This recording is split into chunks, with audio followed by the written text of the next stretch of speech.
we're going to start the show this week with the Canadian men's national team. I know you guys spoke about them last week as well, but since then they have played and lost to, but in admirable fashion, Argentina. Mitchell, let's just talk about, they play Peru tomorrow at the Copa America. What have you liked about what we've seen so far from this team under Jesse Marsch, and just where is your heart rate really heading into tomorrow night against Peru? Yeah, I mean, what I've liked is the progression that we've seen in all three of the games, in terms of, the tactical understanding of what they're trying to do, of, again, getting the same 11 in back-to-back games, and um, the ability to defend really well against some of the best teams in the world, to pick their moments in terms of pressing. It's not just all out. Maybe was the first game where they didn't quite get everything right, but to better understand their triggers of when to go forward, when to press these teams, and again to have now played three of the best seven teams in the world, and to cause them Mhm. issues, and doing so again against Argentina. I mean, again, that's a game that could have had a wide number of results in the end. It could have been a 5-0 Argentina win based on the chances. It could have been a Canada win based on the chances that Canada had. And I think 2-0 is probably a fair-ish result. But again, anytime you go toe-to-toe with a top team like that, and you are able to create chances to the degree Canada did, that's a really big positive. Now, again, it's a different test, right? Like, this isn't just about the performance for Canada. The result is truly going to matter in this game. Yeah. There is going to be an expectation that they do go out there and get a win against Peru. Again, I don't think certainly they're the favorites against a Peru team that is immensely experienced in CONMEBOL ball, which is different. It definitely is. We've experienced that We've seen already, that, and yeah. on every aspect, from off the field to on the field, and some really, really ugly stuff as well. We've seen, just kind of how different this is. Peru, their experience in it, some of the things you saw in terms of Argentina coming out late for halftime, those little things, like, that's how you win in South America, is using those little things to your advantage. And Peru's going to absolutely, I mean, if you saw Peru Chile, like, that's what that game was. They're going to absolutely try to use all of these little factors to their advantage. So Canada has to be mentally ready for it. I think the last few games have almost been more about the tactical, and the personnel, and what we see from that sort of thing. We're really going to find out mentally where this Canadian men's national team is at, I think, against Peru. Yeah, it is going to be a scrap.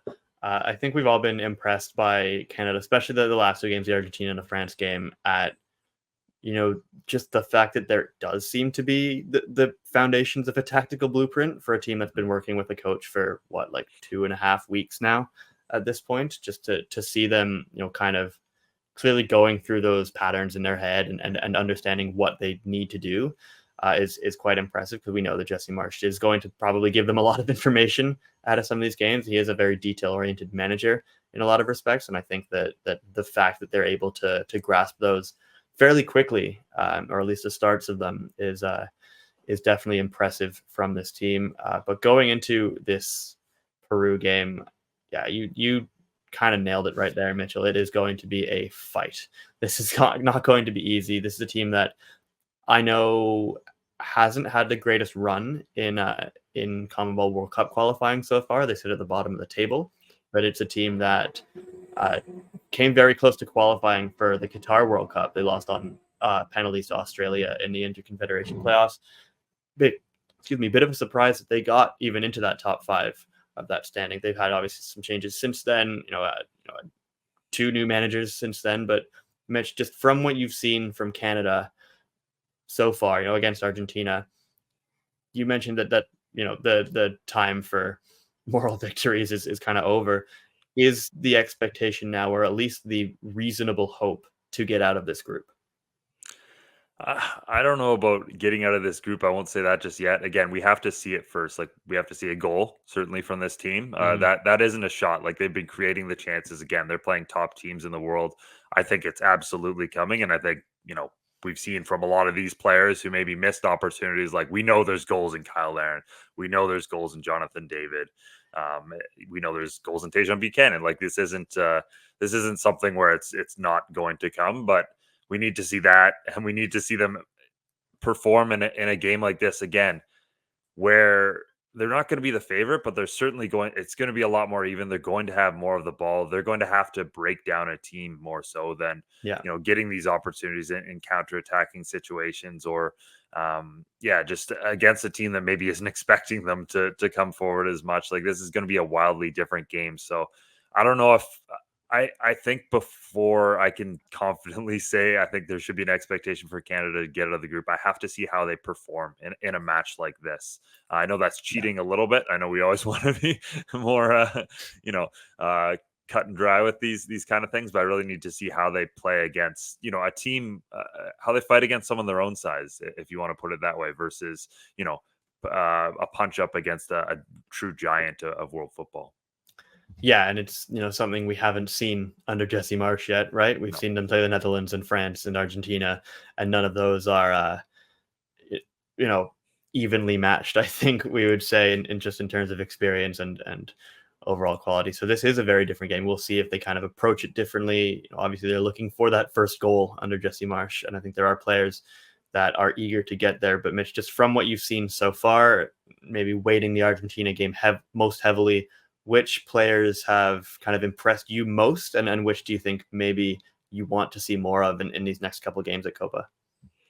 Yeah, I think the players who have impressed me, I think they've really found something with Alphonso Davies at left back, with the Liam Miller kind of cover partnership sort of thing.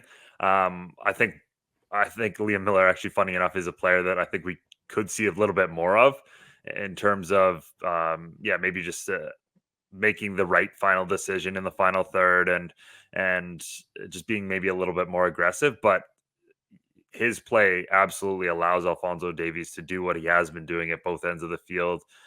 He's been a lot better defensively. Again, we saw that first kind of half or second half against the Netherlands, where they picked him apart. And again, Jeremy Frimpong, world class player. I don't think that enough was made of how good he was versus Alphonso Davies, versus it just being Alphonso. But we saw in this game, I mean, he was miles better defensively, fantastic in a lot of areas, and then going forward, he was creating chances. So absolutely, Alphonso Davies. Derek Cornelius has been a real revelation for this team recently. Bombito too, but I think Cornelius has just been that little bit more assured at the back, showing the quality, which is why he's playing in a top European league right now. Now that he's confident in this system and feels like this spot is his own, I think we're really starting to see him flourish. And just some of the really just smart plays he's been making lately. Again, calm under pressure from some of the best attackers in the world is fantastic. And Steven Eustáquio is always going to be one of those players who in the middle of the park dominates for Canada. In terms of better, I mean, I think everything but in front of goal has been fantastic for Jonathan David. He's been holding up the ball brilliantly. He's been bringing in other players, but again, he's for a Canada side that maybe doesn't have a tremendous amount of goals in it. You need him to finish a little bit better. So this is a tournament where Canada getting out of this group could easily be made or broken by a couple of Jonathan David chances.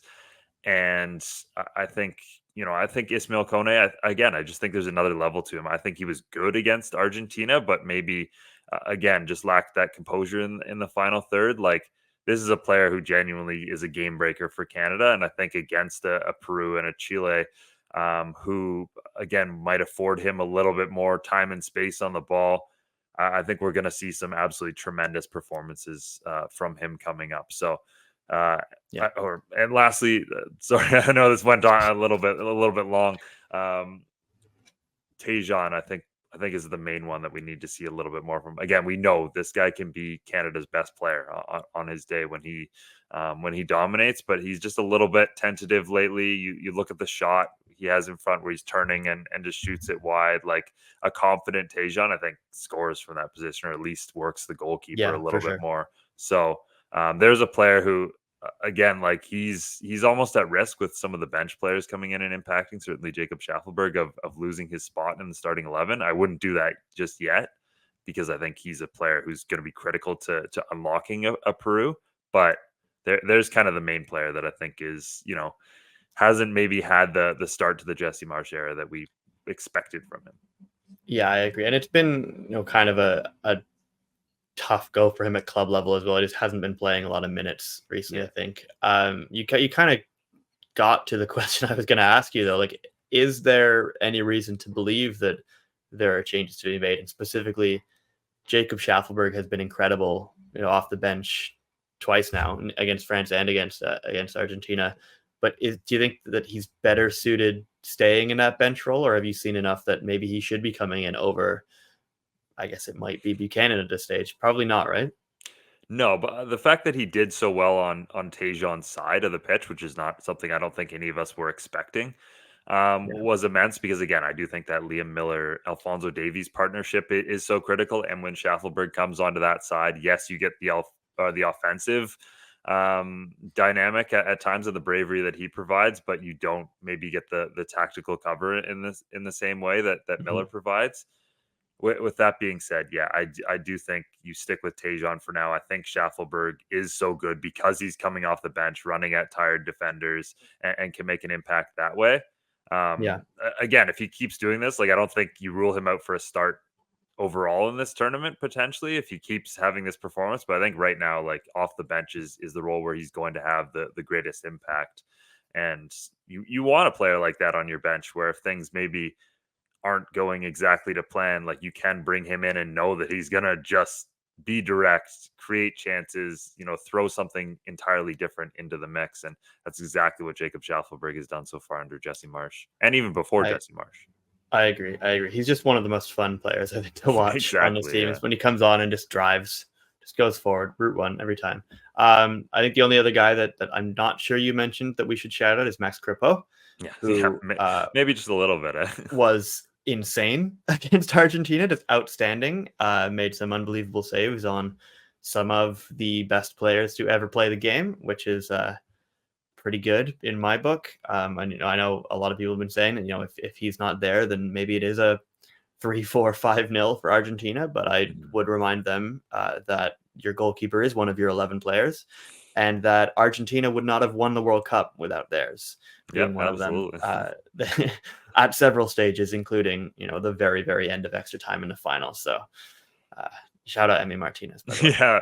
the way. Oh, so there's where we really worked back to what Charlie wanted to bring Yeah. up. Yeah, you made me say out loud something very rude about him, and it made me feel ill on Thursday. So we will not be going Trying to back rally the boys. to that. Anyway, Canada, Peru, second game of Group A.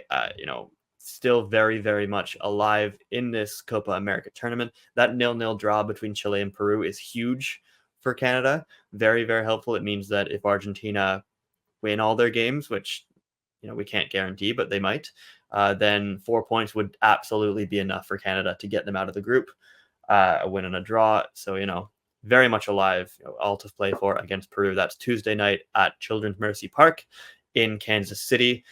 We will be watching. You can check out all sorts of coverage, preview, and after at campbell.ca.